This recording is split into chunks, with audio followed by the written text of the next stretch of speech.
Tahimik ang gabi habang nagsusulat si Lino sa lumang lamesa ng kanyang lola.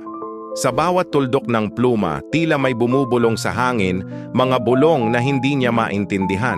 Nang mapansin niyang nauubos ang tinta, hinanap niya ang bote ng reserba. Sa ilalim ng drawer, may natagpuan siyang maliit na bote, mapula ang laman at tila mas malapot kaysa karaniwan. Wala sa isip, isinawsaw niya ang pluma at nagpatuloy sa pagsulat. Ngunit, sa bawat letra, unti-unting lumalawak ang mapulang mantsa sa papel. Parang buhay, gumagapang, sumisipsip ng liwanag sa paligid.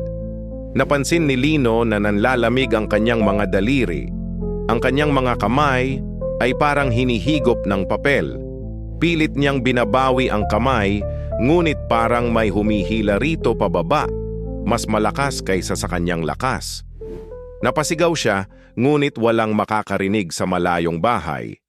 Nang tuluyang lumubog ang kanyang mga kamay, naramdaman niyang may malamig na likido ang dumaloy mula sa kanyang pulso papunta sa papel. Sa huling saglit ng kanyang ulirat, nakita niyang ang kanyang pangalan ay nabuo mula sa pulang tinta at ang papel ay kumikindat, tila ba busog na busog, habang ang kanyang huling hininga ay unti-unting nawala sa dilim.